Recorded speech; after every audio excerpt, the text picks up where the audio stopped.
киберентусиасти, днес сме с малко по-специално издание. Намираме се в Хаят в Правец на InfoSec конференцията 2025. Threat Intelligence това е един процес на събиране на информация и анализ на тази информация за всички възможни потенциални заплахи, които могат да таргетират дадена организация спрямо и по организация. Тази година много интересно се получи дискусията за изкуствения интелект и неговото влияние върху сферата за киберсигурност. Искате рада на вероятността нещо да се случи по негативното въздействие, което това нещо, случвайки се, привнася в бизнес.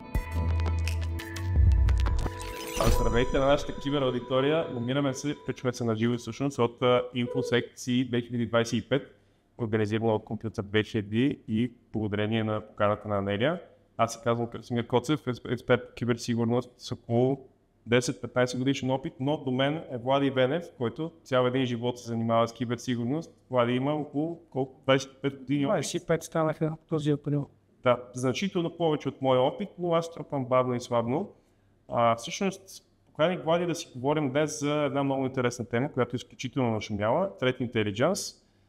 Знаете, че аз съм споделял с вас преди, от известно време работя активно върху Smart Risk модела на Kikimora, в който много засягаме темата за Threat Intelligence. Всъщност, правейки Context-Based Security, ти трябва да обърнеш внимание на Threat Intelligence. Няма как. Трябва да седиш атаките в реално време, да видиш кой откъдето атакува и какво се случва. Всъщност, Влади, можеш ти да ни разкажеш малко повече през твоята призма. Аз знам, че ти активно се занимаваш с тази тема в твоя професионален път в момента. Какво всъщност е Threat Intelligence и какво е значението на Threat Intelligence за организациите?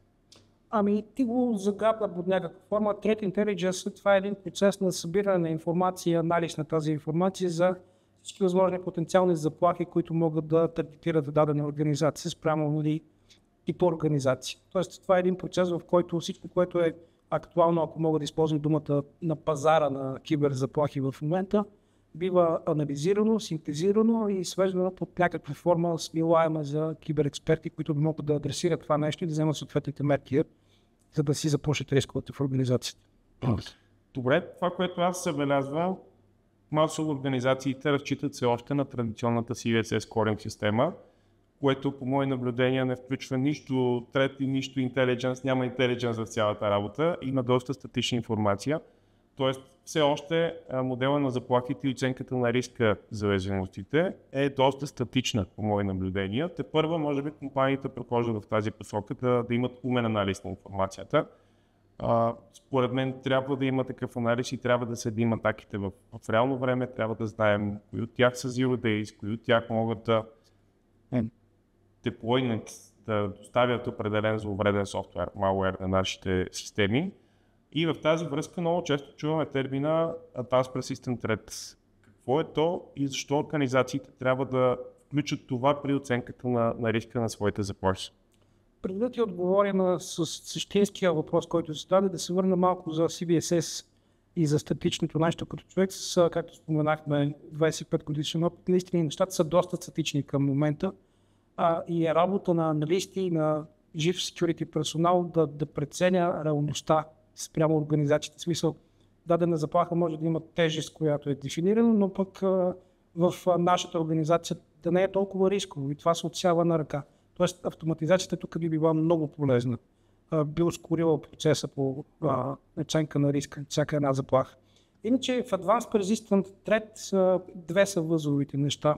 Те са именно Advanced и Persistent, защото този тип атаки са много по-трудни за откриване, случват се бавно, имат фаза на анализ на потенциалната жертва. Те са, много важно да се каже, че те са таргетирани атаки от гледна точка на това, че се правят с цел и с познаване на организацията. Тоест ще започнем първо с едно разузнаване, разбираме какъв е бизнесът, какъв е моделът на дадена организация. Евентуално, ако можем да се доберем и до какви продукти ползват, за да можем да свършим домашното преди самата атака. След това вече имаме една фаза на инфилтрация, т.е. по някакъв начин атаката, която сме подготвили, да влезе в организацията под някаква форма. За съжаление, най-често продължава да се случва чрез фишинг имейл или някакъв линк, който води до сваляне на някакъв файл, който след това започва фазата на инфилтрация, т.е. на разпространяване в средата. Обикновено това се случва много бавно, много премерено, с цел да могат да се избегнат всички защитни средства на организацията. Тъй, защото ако примерно имаме нещо, което много бързо се деплойва, съвременните антивируси и EDR могат да разпознаят, че се случва някаква активност и да дигнат аларм. Тук вече имаме думичката persistent, постоянност. Тоест всичко става бавно, целенасочено, спокойно, може да отнеме дори месеци, докато най-накрая се стига до самата фаза, в която имаме експлойт някъде и ексфилтрация на нужната информация. Обикновено след това понякога в Advanced Persistent Threat има и фаза, на която се заличават следите. Тоест malware или атаката, която се е случила и си е свършила целта, заличава следите си, изтрива къде каквото може и всичко приключва. Аз всъщност тук искам да допълня, може би това, което ти казваш. По отношение на събирането на информация, това, което аз забелязвам е, че масова информация се събира чрез OSINT инструменти от публично достъпни източници, т.е. всичко, което ние като хора, като служители в дадена организация, като представители на определен бизнес или компания, публикуваме в социалните мрежи, например. Много често там се събира информация. Информация се събира от изтекли бази данни, информация се събира от снимки, места, които посещаваме, от всякакви публични източници. И това е, може би, част от тази първа стъпка на събиране на информацията, за да можем ние активно да атакуваме една организация. Второто нещо всъщност е как после тази информация събрана се автоматизира, за да можем да изстреляме въпросните кампании. Много често хора се свързват с мен и казват, хакнахме, може ли да проверите какво се случва, и искат обикновено да анализираме логовете от последните 1-2 седмици или най-много последния един месец, което е немислимо. Нали? В този момент ти трябва да разкажеш цялата история на човека от среща и да му обясниш, че вероятно неговата организация е таргетирана преди 4-5 месеца, може той да е част от финансирана кампания, т.е. някой да плаща доста дълго време, за да бъде компрометирана на определена организация. Всъщност тук идва, може би, този persistence. Постоянно да се опитваш да хакнеш една организация по един или друг начин. Но тъй като ти спомена автоматизация, всъщност, по какъв начин машинното обучение, машин learning играе роля в автоматизацията на събирането на информация за заплахи, дори и в превенцията, спирането на определени атаки, т.е. как изкуственият интелект допринася за това нещо? Ами, да си представим, че да кажем изкуственият интелект в дадения случай е един отдел, който е отдел анализатор. И менеджера на този отдел казва, моля ви, анализирайте ми възможността за атака на продукта Хикс. В този случай изкуственият интелект действа точно като един такъв екип, който в реалността би започнал да търси тези OSINT, които ти спомена, да търси всякаква информация с всевъзможни търсачки, форуми, канали, даркнет, каквото е да било. В нашия конкретен случай, конкретно за този пример за събиране на информация, изкуственият интелект това го прави абсолютно автоматично, реагирайки като на жив екип, само че е дигитално. А пък вече при превенцията идваме на момента на анализ. Ще кажа само един от бенефитите. Примерно това е анализа. Когато имаш примерно от 1 милион ентрита събрана информация, ако това трябва да се отсее от екип от хора, това ще бъде супер трудно, много бавно. Плюс това може да се допусне човешка грешка, което все пак хора сме грешим, наморяваме се, имаме нужда от почивка, можем да допуснем неволно грешка. Изкуственият интелект ще го направи много по-бързо, ще отсее необходимата информация и имаме възможност на базата на това, което вече е отсяло, да му даваме допълнителни критерии, без да се налага да започнем от нулата. Например, ако извадил определени неща, може да му кажеш, изведи ми топ 10 от тях. Той си намира начините и инструментариума да определи кои са, докато иначе така наречени от мен виртуален екип от аналисти трябва да го правят на ръка. Добре, това са подходи, които използват и злонамерените хакери, за да откриват. Те също използват машинно обучение, също използват автоматизирани инструменти. Даже все повече се говори за автоматизиран пентестинг, въпреки че аз съм противник на идеята, че penetration тестинга може да бъде автоматизиран и може да бъде AI. Според мен това е ръчно усилие, но все пак лошите хакери, както ги наричаме, с черните шапки, те имат доста до същите инструменти и до същите модели могат да ги натренират, така че да правят, например, автоматизирани фишинг кампании, които следят поведението на потребителя, как той е отговорил, какво е направил, на база на това да доставят второто съобщение, което вече има изпълним код, ти сваляш файл, изпълняваш.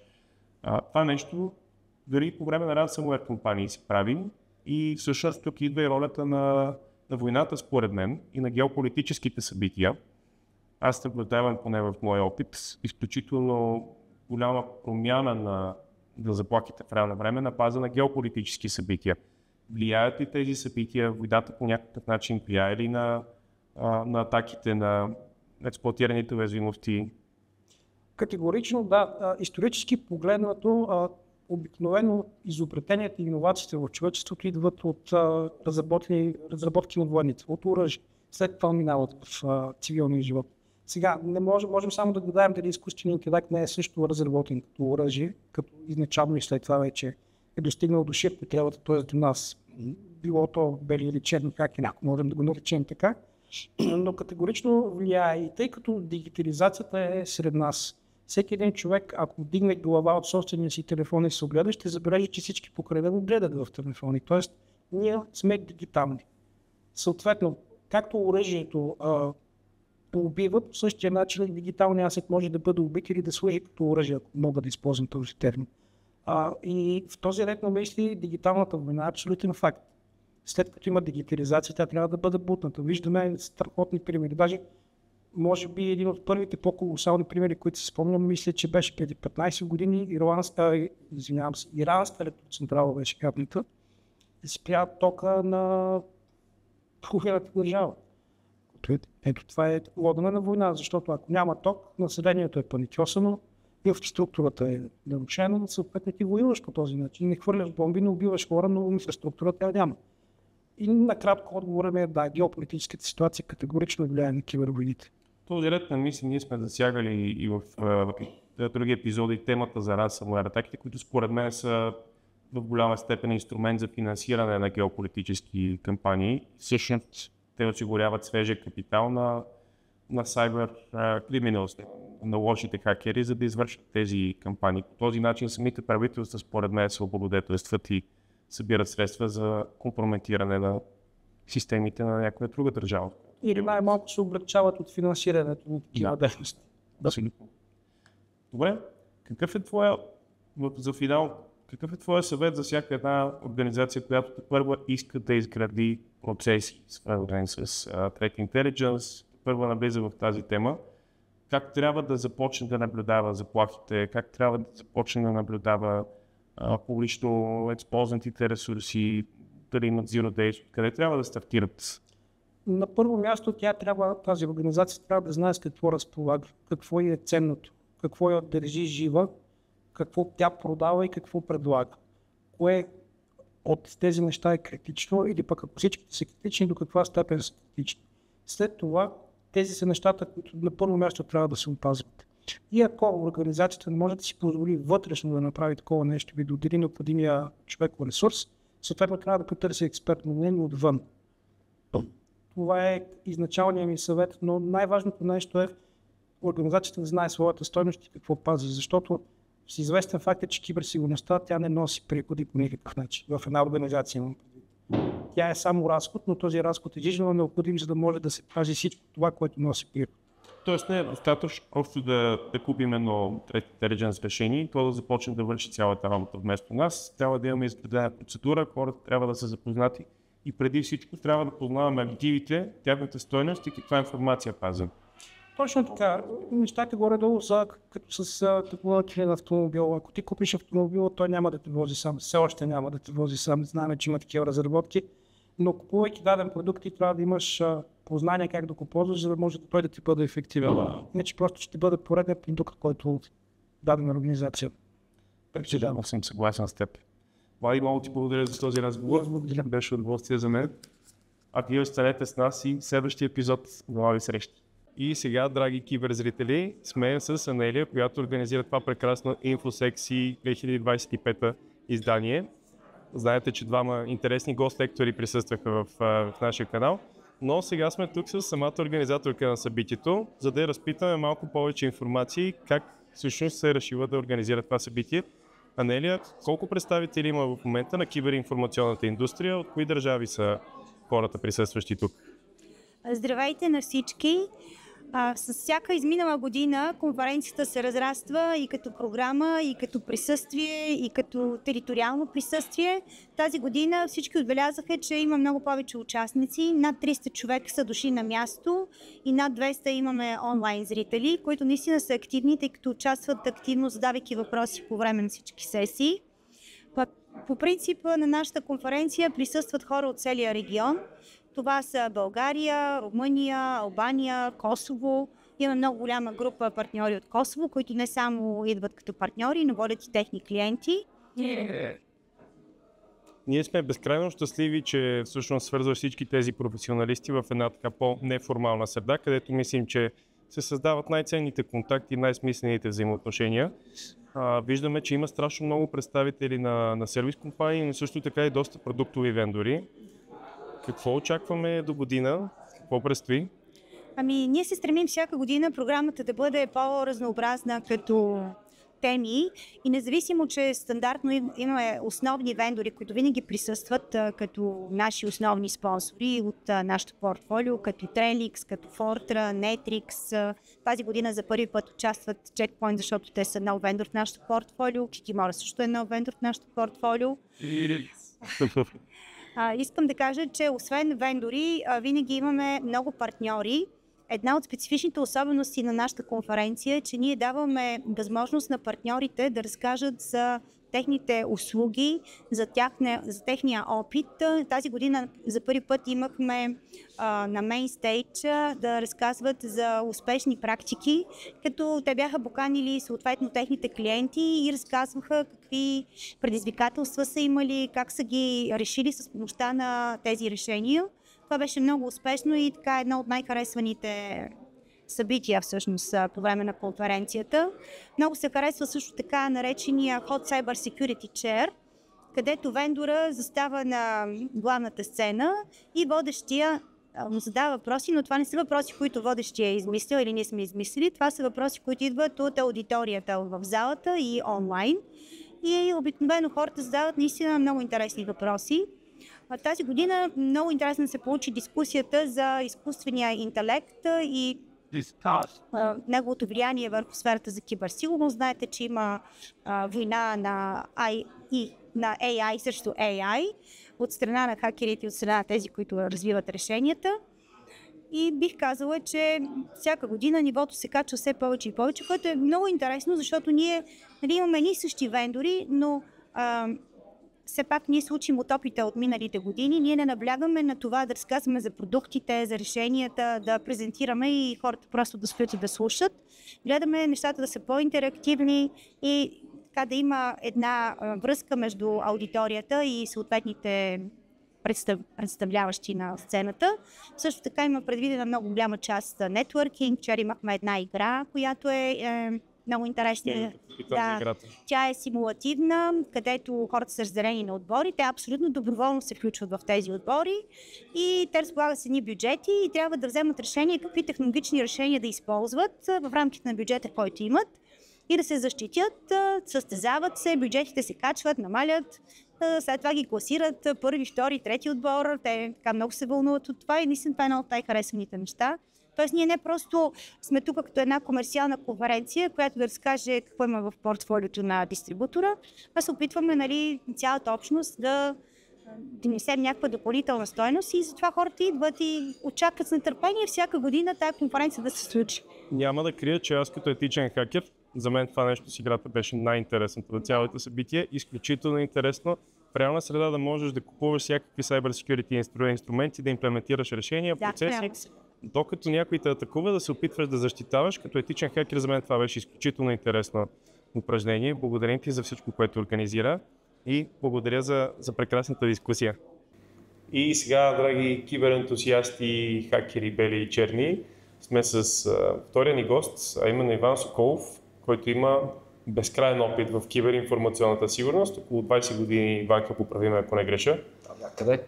Всъщност аз съм проследил, или той е проследил голяма част от моя кариерен път. С Иван сме работили заедно, борили сме се с лошите хакери, тренирали сме, то не се тренираха тогава, конфигурираха се intrusion prevention системи, фаерволи, спирахме зловреден трафик, говорихме се посред нощите. Интересни времена бяха. Бяха много интересни времена. И сега са интересни времената, но вече от друга гледна точка и в друг аспект. Благодаря за поканата.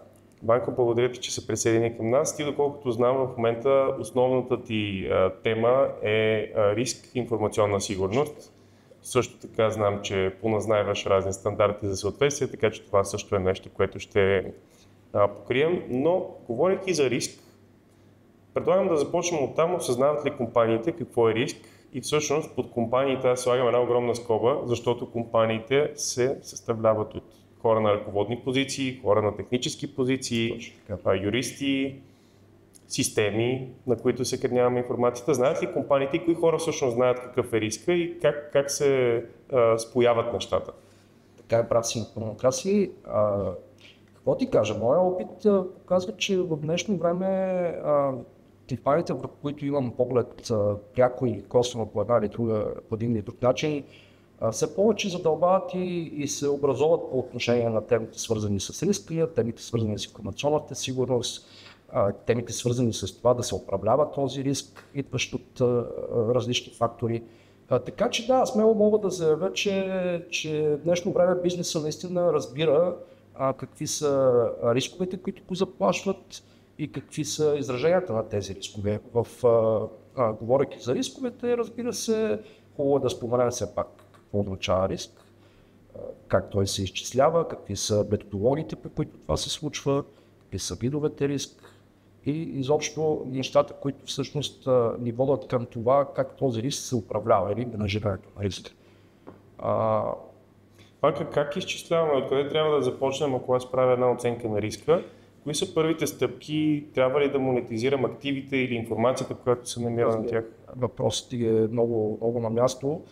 Първо трябва да кажем какво е това риск всъщност, за да можем да си говорим за това как той се изчислява и какви са неговите изражения. Хубаво да знаем какво е това риска.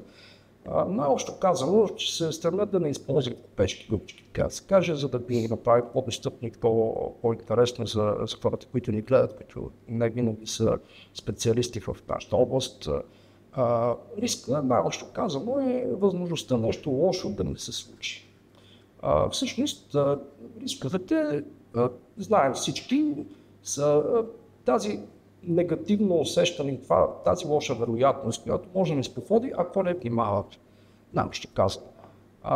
Говорейки за бизнеса, обаче и за рисковете, които бизнеса може да живее или да се материализират, както казваме ние, в бизнеса, тези рискове, всъщност, ние трябва да имаме някакъв начин това нещо да правим оценка от тях, да ги измерваме, така да се каже. И тук идва отговора на въпросите ти, как се случва това нещо, как ние измерваме рисковете. Най-общо казано, по два начина. Два метода, които са най-разпространените методи за измерване на риска, количествен и качествен анализ. Като тези два метода много си приличат, но имат и съществени отлики. Приличат си по това, че използват приблизително най-същата формула за изчисление на риска.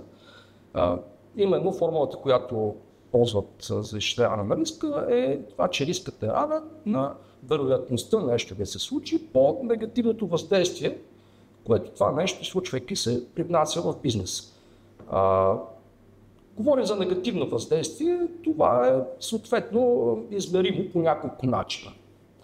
Единият начин за измерване на това нещо е свързан с първия подход, който искаме да разясним на нашите зрители. Това е количествено изразимото измерване на риска. Тоест, превръщайки риска в някакви количествено изразими стойности. Тези количествено изразими стойности могат да бъдат числа, могат да бъдат монетарно изразени. Тоест, говорейки за монетарното изразяване, могат да бъдат в левове, евро, различни валутни единици, зависимост от това къде оперира бизнеса. Вече евро. Надяваме се в биткоини. Да, може да бъде в биткоини, но при всички положения е нещо, което ние можем да видим посредством цифри. Тези цифри имат своето значение и в изчисляването на вероятността, probability-то, и в изчисляването на импакта. Говорейки пак напомням за импакт, предимно за негатив импакт става въпрос. Така че количественото изчисление на риска предполага, не е много добре да имаме една предварителна оценка на това как ние ще пресмятаме, с какви мерни единици, какво ще означават тези мерни единици, т.е. за да дадем някакви стойности на нашите ценни асети. Или иначе казвам, за да можем да остойностим всъщност защитата и това, което влагаме в мерки за защита на крайни работни станции, на от фишинг кампании, от какъвто и да е тип заплахи, ние трябва да познаваме активите, тяхната стойност и каква информация базим. Точно за това количественият метод за изчисление на риска също е един много прецизен метод за изчисляване на риска. Той изиска и много влагането на много ресурси. Много добре познаване на нашите системи, на нашия бизнес изобщо, за да можем да дадем стойност някаква на нашите системи. Стойността на нашите системи не винаги е това, което ние сме платили, за да ги придобием. Стойността на нашите системи е това, което те носят като бизнес value. Тоест, работейки за нас, нашата инфраструктура, нашите процеси, нашите хора дори, ние назначаваме някаква монетарна стойност, но това е стойността, която те изработват за нашия бизнес. Нещо да страна за купуването на системите, а това, което те носят на нас. Така че имаме тази задача като основна да направим една оценка на това как ние количествено изразяваме тази стойност. С теб в предварителния разговор си говорихме за премахване на риск и за минимизиране на риск. И всъщност тръгвам от работата на застрахователите. Това, което прави всеки един застраховател е да минимизира риска. Нито един човек не може да ви обещае, че вие ще премахнете изцяло риска. Нали? Така, тоест, тук ролята важното е да направиш остатъчната стойност или риска толкова малък, че да е пренебрежим и да е много трудно за организации, за някой не е хакер да ни хакне. Така ли е всъщност? Тук си прав, но ще направя едно отклонение. При застраховането също си има трансфериране на риска. Това е един от легитимните начини да управляваме риска, когато го трансферираме, когато застраховаме нашата ценна стока или услуга срещу някаква сума, което ни дава един вид спокойствие, че ако се материализира риска и се изразят зловредните влияния, но ще бъдем застраховани, защото не сме успели да спрем риска от случващото се е случило. Той има своите негативни последствия, но ние имаме някаква монетарно изразена обикновена застраховка, която ни покрива част от щетите или всичките щети.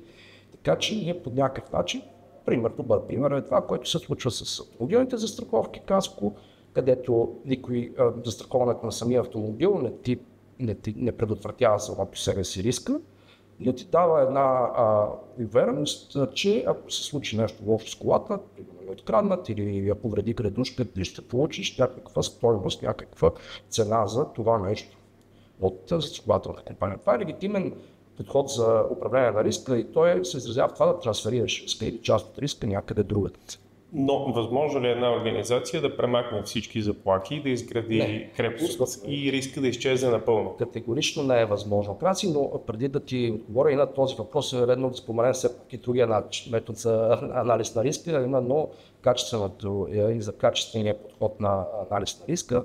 Разликата между двата е, че качественият е доста по-простен подход. Той работи с качествени категории за сметка на предишния, който обяснихме, количествения подход. Качественият подход обикновено е предходен и се ползва за бързи анализи, за това да даде някаква посока и обща картина на това какъв е рискът в една организация, за да може в последствие да се направи по-прецизния и по-точния и по-детайлния анализ на риска, именно количествения, където вече можем да вземем страшно много елементи, които да ни дадат монетарно изразима или количествено изразима стойност на риска.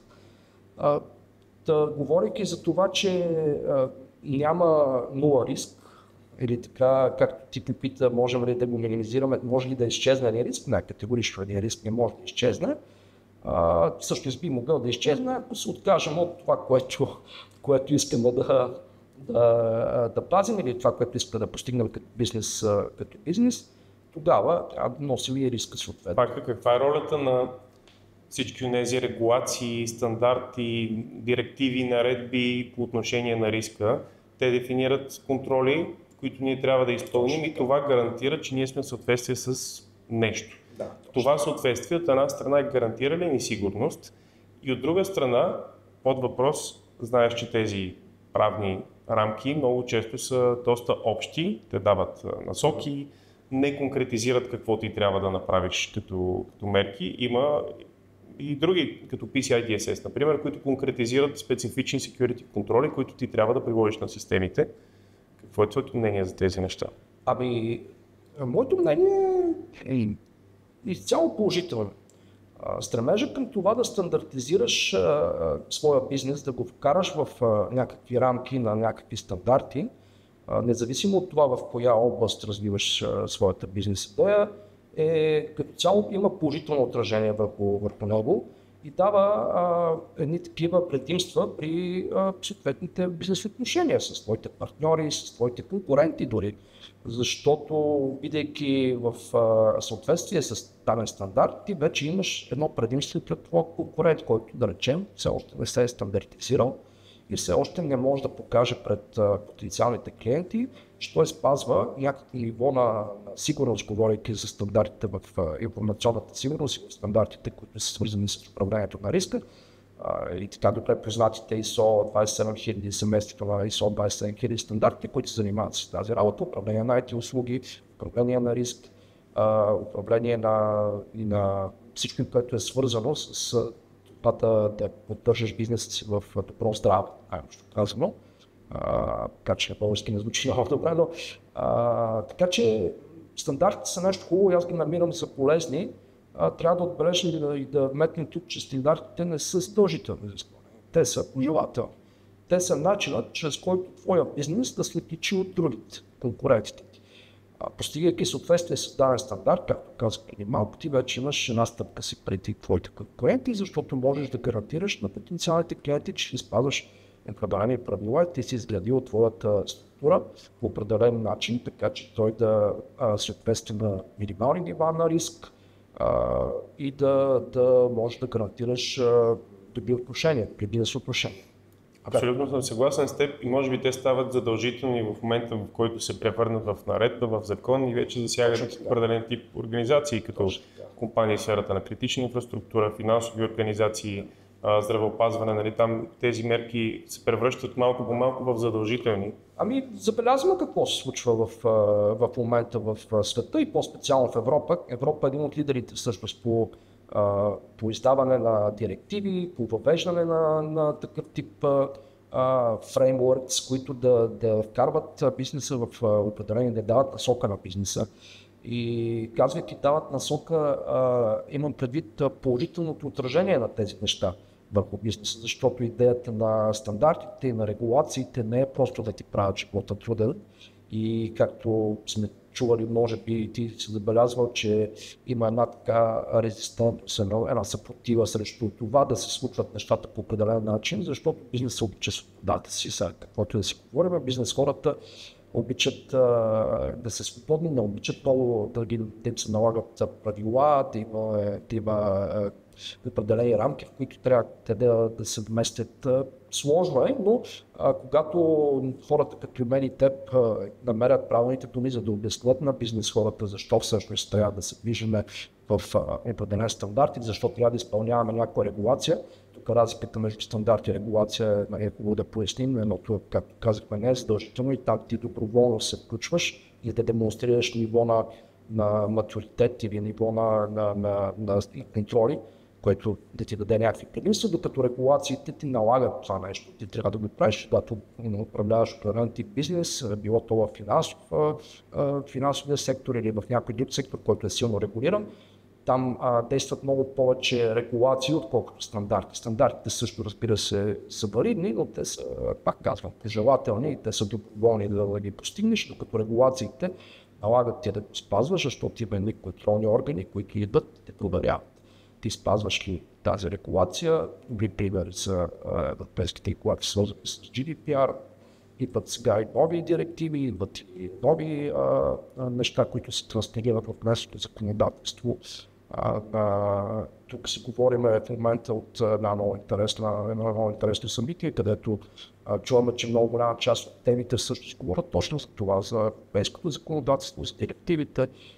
за това как те променят бизнеса и смея да твърда, да, че това е нещо за добро. За добро, защото дава една по-добра перспектива или по-добри възможности се създава. В същото време това е бизнес opportunity за много допълнителни хубави неща, които да ти се случат в бизнес. Намаляват и рисковете съответно, така че... В края на нашия разговор бих обобщил до момента, че перфектна сигурност по-скоро няма. Абсолютно. И че всяка една компания трябва да комбинира обучение на служителите си, инвестиции в технологични контроли, оценка на риск и изграждане на процедури. Ако една организация все пак разполага с ограничен бюджет, имат лимитирани неща, които могат да приложат в организацията, кои са твоите лични съвети и най-добри практики? Моите препоръки са свързани с това, първо да се повиши така нареченото visibility, т.е.